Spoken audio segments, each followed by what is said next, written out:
Olá a todos, bem-vindos a mais uma conversa do Portadores de Esperança. Como sabem, vou fazendo uma conversa por mês e a ideia é ir pontuando este Jubileu da Esperança para que não aconteça como muitas vezes acontece nestas grandes iniciativas da Igreja, que é lembramos muito no início, lembramos depois no fim, no encerramento e pelo meio sentimos que perdemos um ano inteiro de jubileu, o que seria uma pena. E, portanto, tenho tido uma conversa por mês com pessoas que ajudam a levar a esperança onde ela escasseia. Hoje tenho a terapeuta, posso definir assim, terapeuta Teresa Ribeiro, que trabalha muito com casais em crise. Bem-vinda, Teresa, obrigado. Uh, eu- Obrigada, eu. Teresa, eu costumo deixar a conversa fluir e depois no fim guardo um bocadinho para o fim aquela pergunta de, então no contexto em que trabalha existe esperança, mas isto sendo uma área se calhar pesada e difícil, se calhar vou pôr essa pergunta logo no início. Trabalhando nesta área com casais em dificuldade, há esperança para quem está a passar uma crise no casamento, na sua relação? Sim, há esperança. Alguns dos casais que chegam, um, chegam mesmo como a formular isto, que é dizer, esta é a última esperança que nós temos. Vamos recorrer, fizemos este pedido de ajuda e é a última esperança. Há outros que, e isso é muito engraçado, porque há também casais que fazem pedidos de ajuda, de âmbito mais preventivo, não é necessariamente, quando estão mesmo no limite. Portanto, para aqueles que fazem mais com o objetivo de ser preventivo, de melhorar alguns aspectos da sua relação de casal, então aí completamente é evidente a esperança. Agora, também devo dizer que a esperança, acho que é sempre o denominador comum, não, mas nem sempre as coisas correm bem, não é? Ou seja, por muito que as pessoas se empenhem, por muito que o casal efetivamente queira resolver, olha, às vezes a ajuda que eu posso dar é que eles possam efetivamente separar-se ou viver com as dificuldades que tenham de uma maneira que seja mais construtiva e mais adaptada às exigências que efetivamente vão tendo. Mas sim, a esperança é a última a morrer, não? Muito bem. E Agora, tenho tido bons resultados, ou seja, isso também acho que é muito importante. É tão agradável, por exemplo, às vezes ir tendo notícias ao fim dos anos. Eu já trabalho assim nisto há muitos anos mesmo. Olha, até tenho, não, eu vou dizer, pai, há cerca de 40 anos. E às vezes vou tendo notícias de um ou do outro e é mesmo bom saber como perceber que efetivamente conseguiram ultrapassar aquelas dificuldades, às vezes crises mesmo muito graves e que pronto, e que vão superando e que estão mais felizes, pronto. eu até tinha esta pergunta também reservada mais para o fim, mas aproveito porque deu essa dica agora, quando disse há quem procure ajuda de uma forma mais preventiva. Eu diria que a grande tragédia aqui é que a maior parte dos casos que nos chegam, se calhar, chegam tarde demais, não é? Tal e qual, tem toda a razão. Muitas vezes as situações que aparecem já estão de tal maneira cristalizadas que é muito mais difícil para todos desbloquear as situações que magoam muito ou vêm. É como se as pessoas, como se os membros do casal tivessem muito ancorados em mágoas ou em muros de silêncio, e às vezes já há anos que vão tentando lidar, com certeza, mas outras vezes não é tentando lidar, é conformando-se até que chega a uma situação a uma altura em que é completamente incomportável e então um deles hum, considera que, às vezes fala mesmo logo em separação, em divórcio, ou então precisamos mesmo de ajuda. E vamos pedi-la. Mas sim, eu acho que tem toda a razão, ou seja, às vezes estão mesmo em fim de linha. E isso é muito mais, não só sofrem muito mais, como é um processo muito mais moroso. O processo de terapia de casal é mais moroso. Portanto, concordo inteiramente que quanto mais cedo puderem vir, melhor. E já agora, também gostava de dizer isso. Eu por trabalhar com casais há tanto tempo, tenho vindo a assistir a uma atitude bastante diferente relativamente a este pedido de ajuda. Se de antes havia um bocadinho um estigma, havia estereótipos como, por exemplo, se dizia entre homem e mulher não metas a colher, isto é um assunto que só deve ser resolvido em privado, é um assunto que só nos diz respeito a nós. Cada vez mais vamos tendo, e não sou só eu, todos os meus colegas que trabalham, vamos tendo nesta área, vamos tendo casais que não têm problema nenhum em pedir ajuda para melhorar algum aspecto ou para querer superar portanto, também volto a dizer, às vezes situações mesmo muito graves, crises muito graves. Mas isto estava a dizer, ou seja, não há já não há tanto aquele estereótipo e, portanto, as pessoas com frequência pedem ajuda e mais, eu às vezes até fico um bocadinho admirada, é que falam aos outros depois que tiveram num processo de terapia de casal, o que também é bom, porque de certa maneira normaliza a situação, não é? Claro, claro.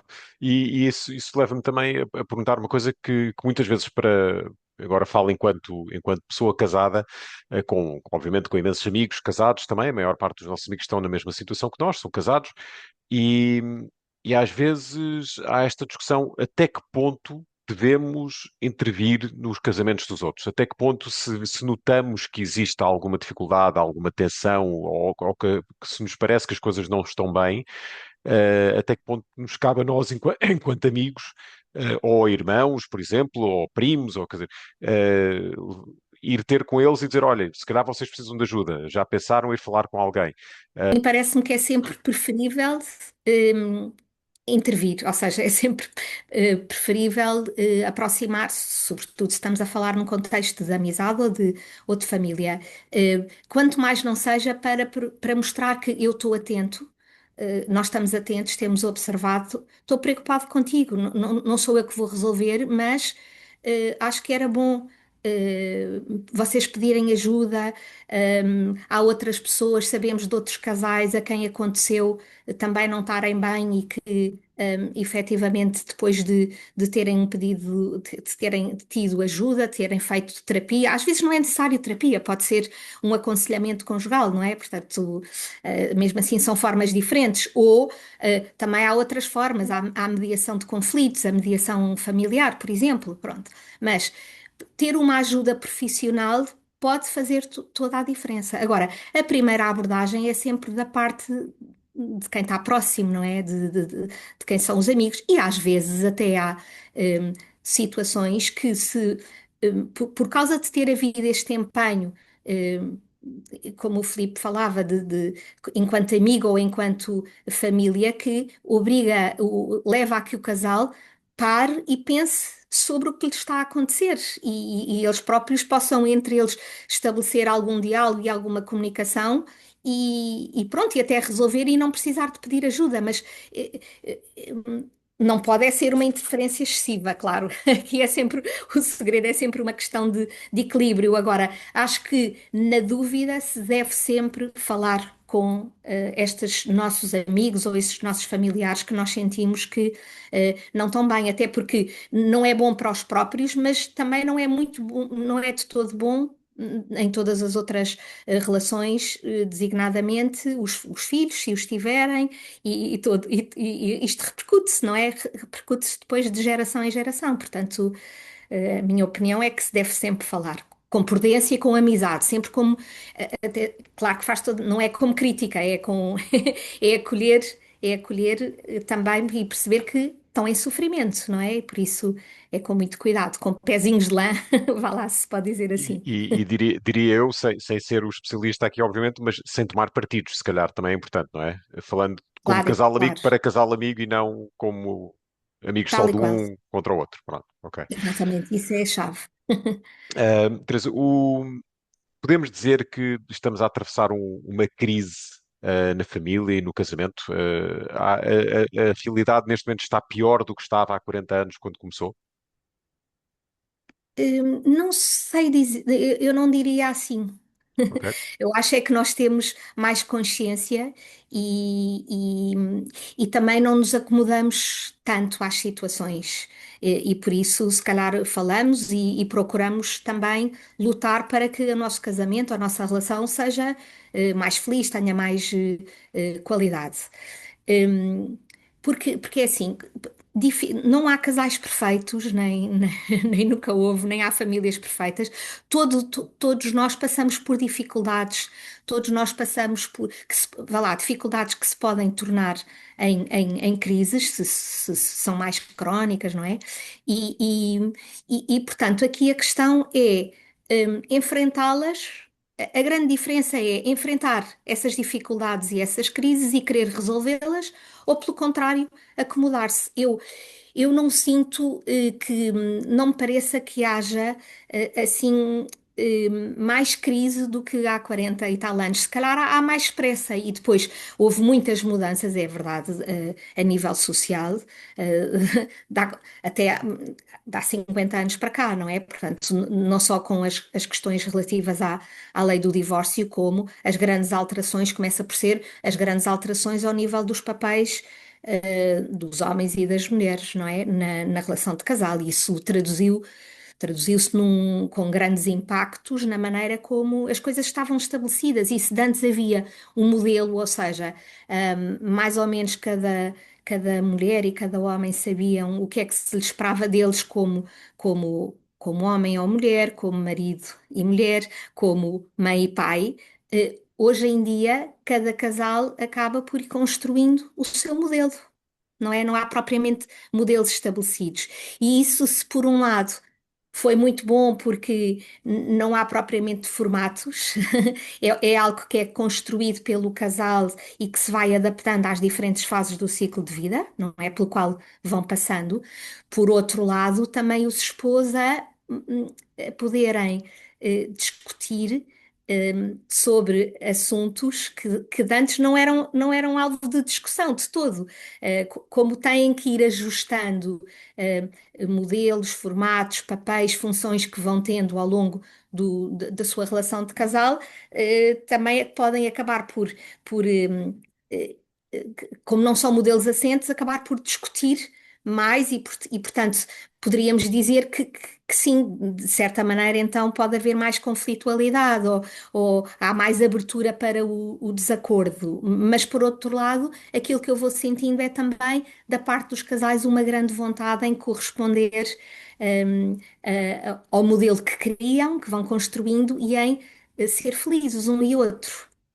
E, portanto, já agora também em termos de estatísticas, nós tivemos de facto em Portugal e acompanhando vários países europeus uma subida enorme no divórcio, nas taxas de divórcio, nas taxas, por exemplo, de nascimentos fora do casamento, uma diminuição todos aqueles índices que conhecemos, não é?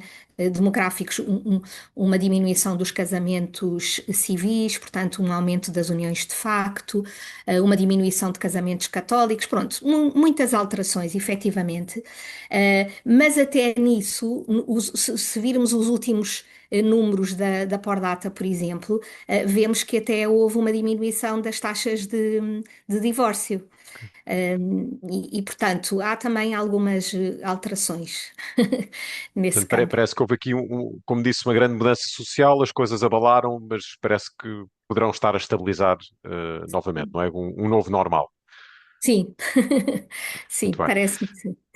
Mas há, às vezes ficamos com a ideia também que existe uma diferença na noção de compromisso, ou uma falta de noção de compromisso hoje em dia é diferente do que havia há 40, 50, 60 anos. Quer dizer, eu compreendo que há 70 anos, se calhar, havia o mesmo número de dificuldades nos casamentos, havia as taxas de Uhum. infidelidade também, etc, etc, só que simplesmente os casais não se separavam porque se calhar tinham outra noção de compromisso, ou então, talvez, porque socialmente não era aceite. E que hoje em dia parece que à mínima dificuldade, põe-se logo em cima da mesa a hipótese da separação. E isso corresponde. Corresponde-se. Eu acho que sim, há uma grande crise ao nível do compromisso. Um, e também há também, e isto repercute-se depois na relação de casal, um peso muito grande relativamente a um individualismo, a o querer uma felicidade individual a qualquer preço, e uma dificuldade muito grande em perceber que numa relação de casal e depois numa relação familiar é evidente que os outros contam, só faz sentido se os outros contarem, e portanto é completamente, poderíamos dizer, contra a natura este tipo de valores individualistas e muito e muito egocêntricos, não é? É muito difícil sobreviver numa relação de casal se é isso que impera. Depois, é muito importante e relacionado com estes dois aspectos, a maneira como as pessoas casam, como encaram o casamento. Por exemplo, eh, se eu encaro o casamento como é um projeto, eu gosto desta pessoa, amo esta pessoa e gostava que isto durasse toda a vida, é um projeto para uma vida, é diferente de casar com este espírito que é eu gosto desta pessoa, vamos a ver se dá. Um bocadinho casar à experiência. O que vai acontecer é que, inevitavelmente, vão surgir dificuldades, vai surgir alguma desilusão depois do casamento, é inevitável, e faz parte depois de também querer reconstruir.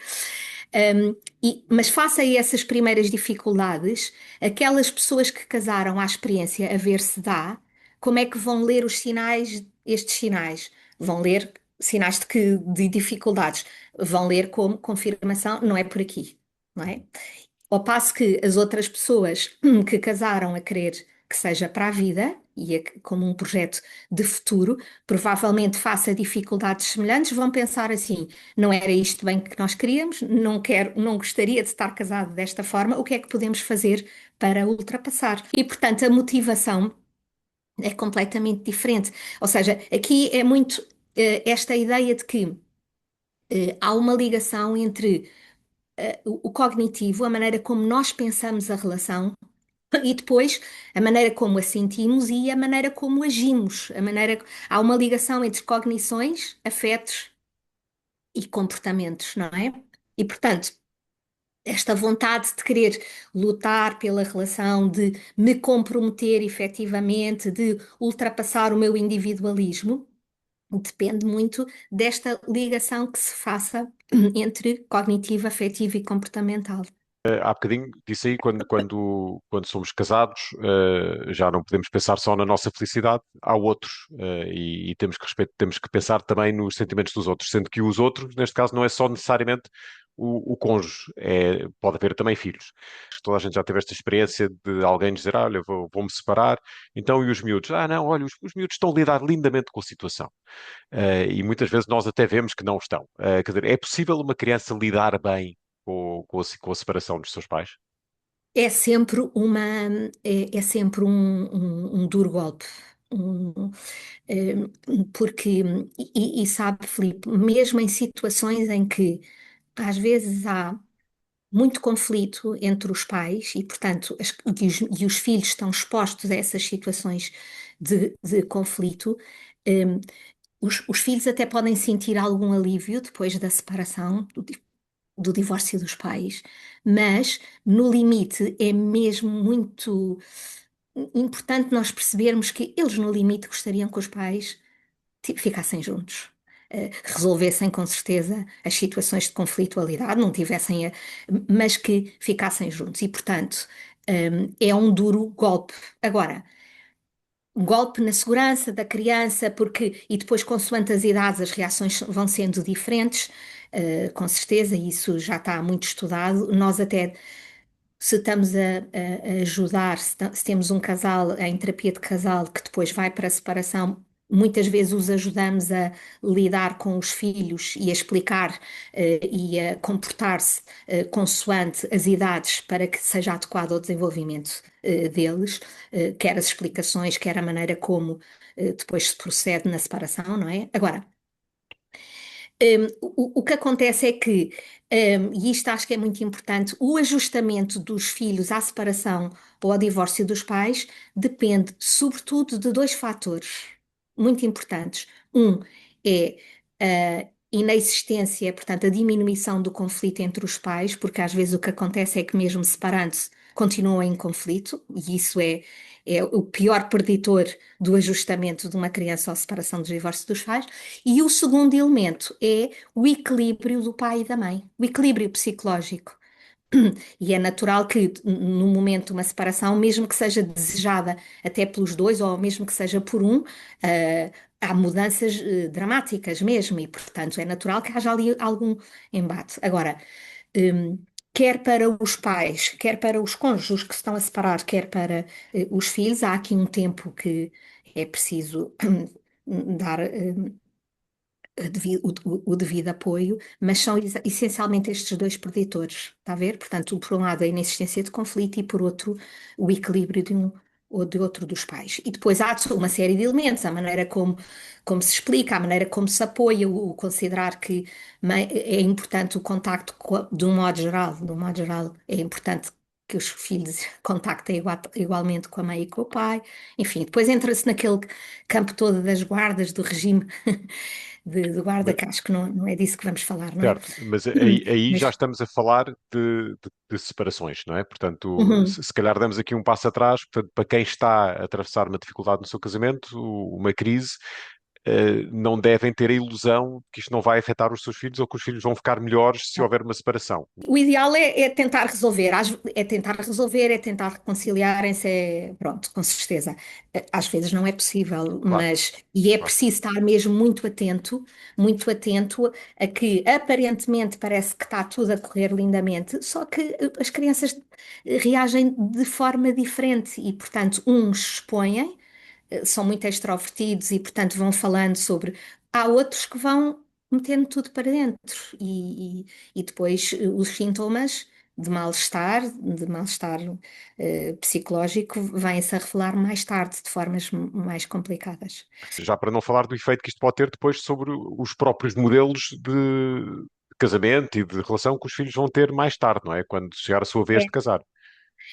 E tem efeito. Eu tenho tido em consulta vários casais em que um deles, por exemplo, é filho de pai divorciado, ou às vezes até são os dois. E é muito interessante porque muitas vezes, da parte destes que são filhos de pais divorciados, isso vem ao de cima na consulta. Quer dizer, eu não quero de modo nenhum que os meus filhos passem por aquilo que eu passei. E, portanto, eu quero Uhum. dar tudo por tudo para resolver esta situação de crise com o meu marido ou com a minha mulher. É muito interessante porque surge mesmo como uma motivação. Certo? Depois, também outra coisa que eu acho importante dizer em relação a este campo é que às vezes observamos há como que uma repetição do fenómeno de geração em geração, ou seja, às vezes há uma ter sido exposto a um modelo destes em que a determinado momento os pais se divorciaram, como que de certa maneira abre porta para que quando se passa no meu próprio casamento, isso possa ser encarado logo como uma hipótese a considerar. Também surge das duas coisas, mas tenho tido muito em consulta isto de que eu não quero expor os meus filhos, eu vou fazer os possíveis e os impossíveis para resolver isto, a minha relação de casal. Que bom, que haja pelo menos esse efeito positivo. Eu trabalho muito com os casais, este ponto que eu acho que faz diferença, que é amar é também querer amar. Ou seja, está dependente, quase que poderíamos dizer, está dependente da minha vontade, da vontade de cada um. É uma decisão, é também uma decisão. Há muitas pessoas que não gostam de ouvir dizer isto, e que ficam com o amar é um sentimento. E claro que é sentimento, mas amar é também querer amar. Está dependente, cá está, é uma decisão. Portanto, eu poderia dizer que amar é também cognitivo, passa também por isto, pelo pensamento, passa também pela decisão. E acho mesmo muito importante passar esta ideia, porque por vezes vêm casais que a razão que dão é: eu deixei de gostar. Deixámos de gostar um do outro. Isto já não faz sentido. Bom, se é isto, então vamos, de certa maneira, vamos descascar o que eles nos estão a dizer. Vamos tentar ir mesmo ao miolo, porque o amor tem várias componentes. Tem uma parte que é de paixão, há uma componente que é paixão, a outra é intimidade e a outra é o compromisso. E estes três elementos, paixão, intimidade e compromisso, vão jogando à medida entre elas, à medida que o casal se vai desenvolvendo, não é? Vai evoluindo. E às vezes o que acontece quando as pessoas dizem deixei de gostar, o que está a acontecer é que a paixão, provavelmente, como é normal, numa relação de casal que tem o seu tempo, vai se desgastando e, portanto, já não é o principal naquela relação amorosa. Se calhar é tempo de dar lugar aos outros componentes. A intimidade e o compromisso surgem com mais valor. O que não quer dizer, e também é uma mensagem importante a passar, é que não vão surgir outra vez picos de paixão neste casal que se vai mantendo junto e que vai superando as crises, percebe? Eu acho que é mesmo importante passar esta mensagem. Eu concordo e eu e a Ana, minha mulher, damos cursos de preparação para o batismo também, mas para o casamento, e muitas vezes dizemos isso. O amor é também uma escolha. Não, portanto, Exatamente, não devemos estar presos a esta ideia, o sentimento passou exatamente, acho que isso, de exatamente. facto, ainda bem que referiu isso também. É. Há aqui um fator que fez referência no início, e ainda não falámos mais aprofundadamente dele, a infidelidade. Uh, Uhum. qual é o efeito que tem sobre o membro do casal traído, uma infidelidade num casamento? A infidelidade tem um efeito tremendo porque é minar os alicerces, um dos alicerces mais principais de um casamento, que é a confiança. Nós, se calhar, quando falamos em infidelidade, todos pensamos em sexual, não é infidelidade sexual. Mas pode ser, de facto, mas pode ser emocional, afetiva e pode ser uma infidelidade combinada, ou seja, que tem tanto elementos sexuais, não é? Como afetivos e mais emocionais. Mas todos eles têm esta marca enorme, provocam uma ruptura muito grande na confiança. E pronto, e depois geram, consoante depois há maneiras de lidar com isto, não é? Mas podem gerar hum, muitas mágoas, muitos ressentimentos, muitos processos negativos de crítica, de desprezo, de desdém, enfim. Hum, e agora, Filipe, não sei se isto vai chocar, como podem ser, se forem devidamente encarados, os motivos que levaram a essa infidelidade, e se forem num processo que é amoroso, mas que vale a pena, forem perdoados. O que eu às vezes tenho é casais que depois, passado um tempo, são eles próprios a dizer que estão melhores na sua relação de casal, ou seja, a qualidade da relação é superior à que tinham anteriormente. E às vezes até chegam a dizer isto: nenhum de nós quer que nos isto aconteça, portanto, nenhum de nós está à espera nem está a procurar, mas já que aconteceu e infelizmente tivemos que ultrapassar, temos que reconhecer que provocou de tal maneira mudanças na maneira como estávamos habituados a lidar um com o outro e naquilo que nos trazia insatisfeitos, que sim, podemos afirmar que agora estamos mais felizes, demos um salto em termos de patamar, está a perceber, na qualidade da relação. Estamos a chegar ao fim do tempo. Queria agradecer Hum. porque se isto não é terminar numa nota de esperança, então não sei o que é. Se mesmo os casos de infidelidade podem, se bem trabalhados, obviamente, e neste não estamos a Sim. dar isto como conselho a ninguém, não é? De todo, de todo. Melhorar o casamento. Mas se bem trabalhados, podem resultar num casamento mais forte e mais sólido. Então, de facto, há esperança neste campo, como disse no início. E eu queria agradecer muito a sua presença aqui. Se calhar pedir para terminar só com uma, duas ou três dicas assim muito rápidas para quem possa estar a ouvir ou a ver isto e que esteja a pensar: "Olha, se calhar isto é para mim. O que é que devem fazer?" Olha, eu gosto muito de dizer aos casais que ajudá-los a pensar desta maneira que é, nenhum de nós tem dúvida de que como que somos únicos e irrepetíveis como seres individuais, não é? Há muitas Teresas, esta Teresa é única, há muitos Filipes, este Filipe é único no mundo. Olhar para a relação de casal desta forma, que é esta combinatória de homem e mulher, esta relação de casal é única e irrepetível. Cada um deles olhar para a sua relação de casal e pensar isto mesmo. Então, não há única, não há outra igual no mundo, é única. Então isto não é precioso, eu não devo cuidar, eu não devo acarinhar esta relação de casal, eu não devo trabalhar. Portanto, este é um aspecto que eu acho que é mesmo importante, que é olharem para a sua relação de casal e tentarem cuidar dela. O que significa, por exemplo, quando tenham filhos, ter um tempo sempre.